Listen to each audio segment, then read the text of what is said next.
Hey friends, I'm Robin. I like to say that I bring the fun to functional organization. Let's take a look and see what we're working on today. Let's go. This is my dear friend Katie, and recently I went to help her work on her kitchen. When we started the kitchen project, we were working with working chaos, and she has two young toddlers. If you'd like to see the full video, please check out the description where I'll drop the link. How do we go from this to something that's more functional? Katie was overwhelmed, didn't know where to start, and definitely wasn't sure how to put things together in a more functional way. So she called me in. When I'm first looking at kitchen space, I look at not only what they have, but where it's currently at and ask questions about how they're going to be using the space.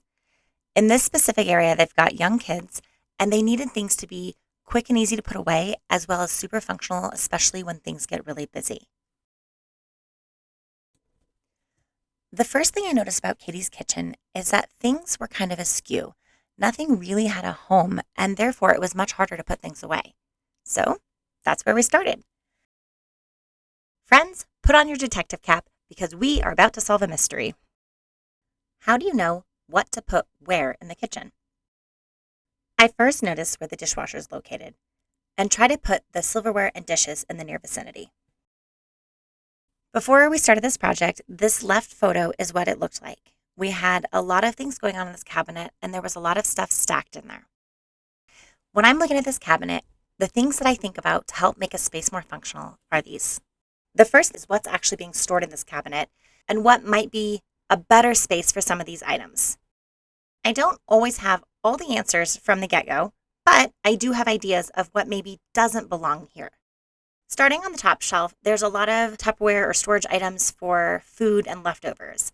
I feel like this space probably isn't the best space to utilize for that, and so I'm going to suggest that we pull those out of the cabinet. Same thing on the second shelf. We've got more storage containers. We have a colander used for straining things. And then on the far right-hand side, we've got some type of mixing bowls and measuring bowls. Those items are going to be used for baking or cooking, and so it doesn't really make sense to me that they're in this cabinet. This cabinet is located next to the sink and above the dishwasher. So for me, I'm thinking about storing the dishes, cups, and those types of things in this cabinet. And I'm wondering where the silverware is located. When I started this project, the silverware was located in the island. Ideally, the silverware, in my opinion, should be located near the dishwasher where you're going to unload it and then also get your dishes out of the cabinet, ideally right above the dishwasher. You're about to get a Robin original. While I am not an artist, I will tell you I love coming up with silly things that help me and others remember things easily. Today's tune to help us remember what items in the kitchen cabinet go together is Head, Shoulders, Knees, and Toes. My version goes like this. Cups, plates, and silverware, silverware. Cups, plates, and silverware, silverware. Then we put the coffee cup somewhere. Cups, plates, and silverware, silverware. That's a silly tune that helps me and others know where to start. Cups, plates, and silverware are typically all friends, and then of course the coffee cups are going to go somewhere. Storing like items together near where they're used is an efficient use of space and your time. Things are easy to get out and easy to put away. Another pro tip to help you know where to put an item in your kitchen or other space in your home is this. My method, lose it where you use it. Lose an item visually from sight where you use the item. A key to making an area functional is thinking about where you're using the item. That's where we insert my method, lose it where you use it. If you're making coffee on a counter, then think about putting the coffee cups and all the coffee supplies near it. Also, if you're using the dishes near the dishwasher, think about what's located near there and what real estate you can actually free up to be able to put the dishes in a space where you're able to access them as well as put them away quickly. A pro tip of creating a functional space in an area is making sure that you have enough room for all the items that you're using for a specific task. Where they had the coffee pot and the coffee cups located previously, there really wasn't enough room for everything that they wanted to use for coffee and had stored in the area.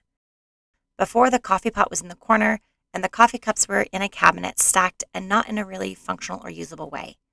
Coffee and other items were askew in different areas, and so we collected all the like items. Like items can be used together. Think about them like next door neighbors. Hot beverages might be good neighbors and used at the same time or for similar functionality. The sugar lives next to the coffee, which lives next to the coffee cups. Here is a before and after of the same space. As you can see on the left, there was an air fryer, and on the right, now there's a coffee station, complete with coffee cups directly above it. Having similar types of items used together streamlines the space and makes it functional not only to use, but also to put it away. Now, the coffee is next door to its friends, the filters, the cups, and all the supplies.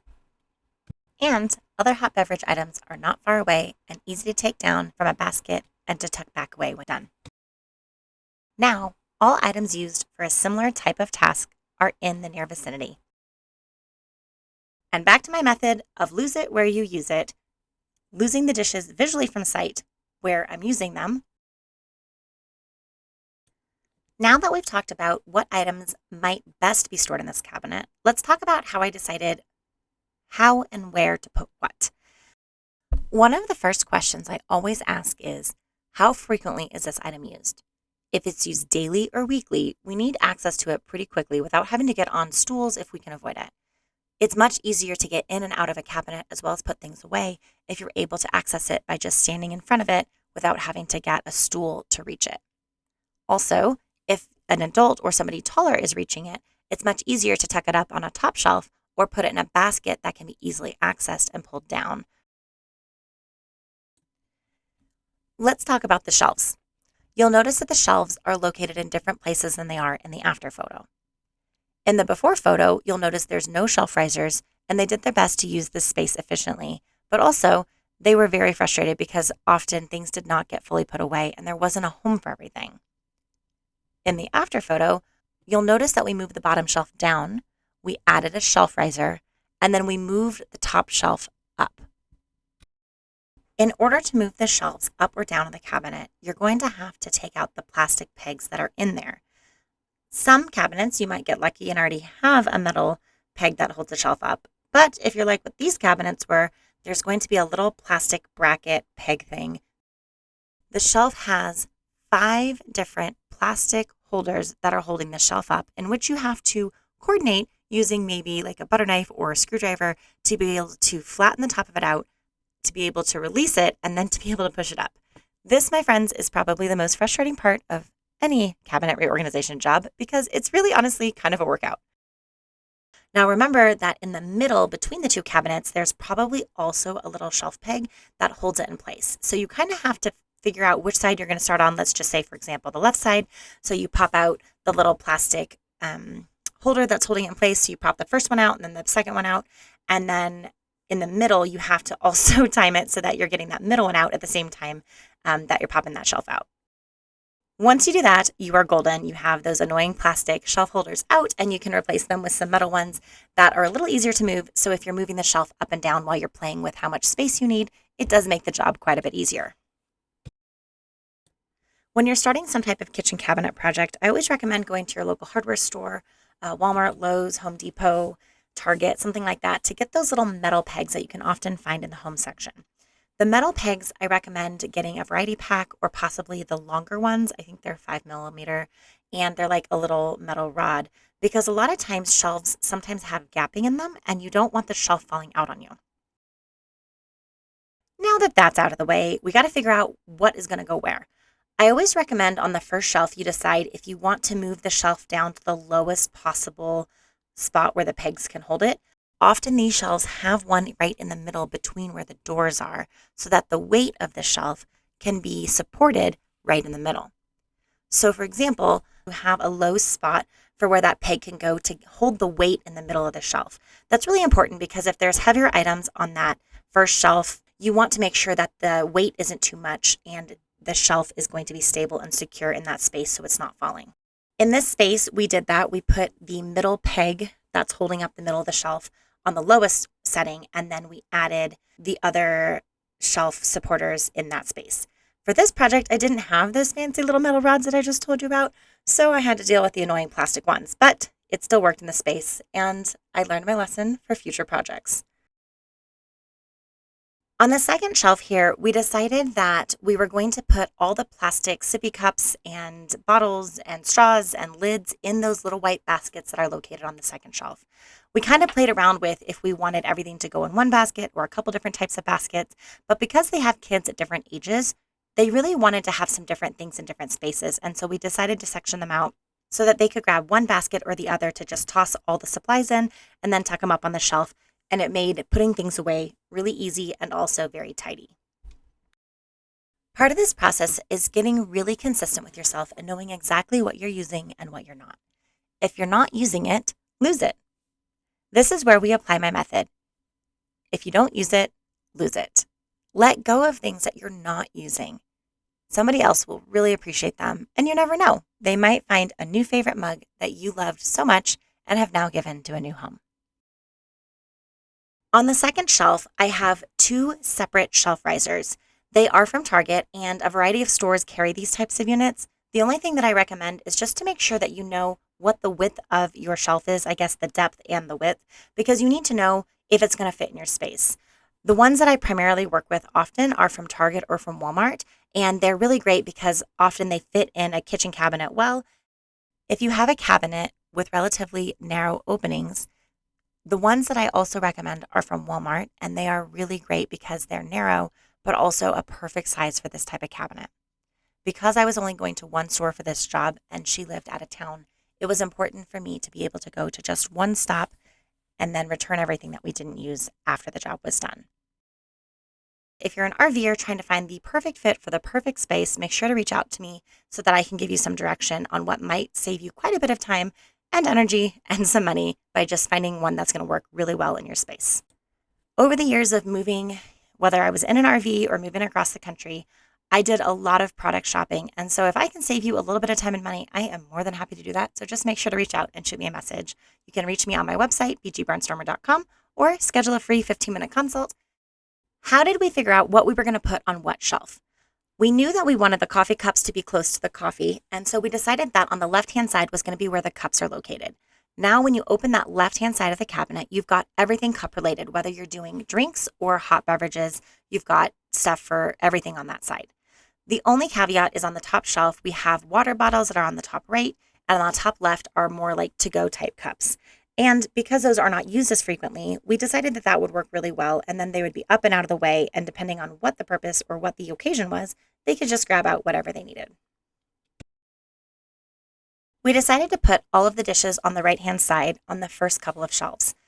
The kids' stuff is used pretty frequently, and eventually they may switch it up a little bit, but for starters, we decided to put it on the first shelf, and if they needed to change it later, they could. On the second shelf, you can see the plates are there. Because they are a heavier item, we wanted to make sure that we put them below the shelf riser because I was concerned about the weight being too much with so many plates there. You can see that we have the bowls and things stacked on top, and I told Katie if she was concerned about the weight, we could kind of flip-flop. Maybe the bowls go on the bottom and then some of the lighter items go on top. And then long term, if it wasn't working or she was using the bowls more, maybe you move the bowls down to the first shelf and some of the kids' stuff up to the second shelf. Regardless of what's going to happen long term, Katie's got some options and spaces for things to go, and now she can kind of play with it and see what's going to work well. And if she finds that she's making maybe a lot of pasta or things that use those bowls, she can easily move them down to the first shelf and tuck the kids' items up on the second shelf or on top of the shelf riser. And on the top shelf, you'll notice that we decided to put all different types of water bottles that are less frequently used. She really pared down the water bottles that they're using. In our family, we have 5 people, and each one of us have a color-coded water bottle that we selected. We now, in our current home, have a water bottle basket because we're using them so frequently. They sit in a basket on the counter where they look tidy and can be easily accessed. In this case, they're not using their water bottles all the time. Their kids are little, so they don't need them out every day. All right, friends, zooming out, left to right, top to bottom. So left to right, we've got cups and drinks things, and on the top shelf, things that are less frequently used. On the right side, we've got the dishes. Also notice that if you're going to get a cup, you're going to open the left side. If you're going to get dishes, you're going to open the right side. Generally speaking, of course, the upper level has water bottles and extra to-go cups, but for the most part, daily use items, you're going to open one or the other, or maybe both, depending on what you're doing. The idea is that you're increasing efficiency by putting things used together in the same space. I'm not saying you can't have cups near the bowls. I am saying that usually if I'm doing coffee, I'm probably not making my cereal or oatmeal. And so, as far as functionality, I like to put things that are used together. That's why you'll see the plates and bowls together and then all the types of cups together. If you can see on the top shelf, it's hard to notice, but there is a clear little water bottle holder. That one is actually from Target, and they are stacking water bottle holders. But in this case, we decided to move the shelf all the way up and then use the water bottle holders individually on both the left and the right to keep the water bottles in place. This is a pro tip because it allows things to not wiggle or move around. And if you're living in an RV, that is also a really great way to store stuff if you have a cabinet that it will work for. In this space, it's a stationary home, also known as a sticks and bricks home, that doesn't move. So in this case, you don't have to worry about rolling down the road. This water bottle holder is really great because it allows things to have a home and be tucked in. And then when she takes out water bottles and puts them back, they're not wiggling around in the cabinet and they're going to stay in place. That is key for any organizational space is you want things to stay where they're supposed to be. And if you're in an RV, you don't want them wobbling around and falling out on you once you open your cabinet at your destination. The last part I want to talk about is her beautiful coffee station. I absolutely love this.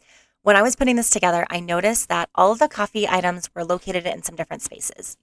She had coffee cups stacked in one cabinet, she had filters somewhere else, and other coffee supplies in different locations. As far as functionality, it just felt a little disjointed, and you were kind of ping-ponging around the kitchen just to make a cup of coffee.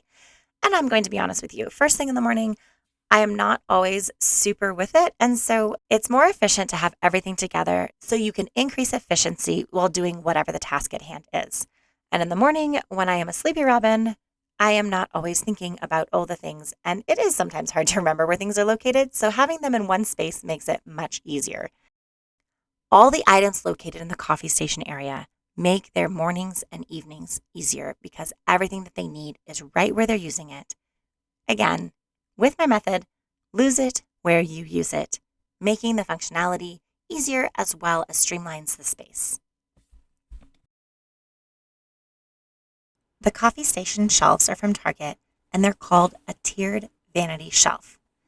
The baskets fit neatly on top and allow me to tuck in everything needed for the coffee station and have a space for everything to have a home.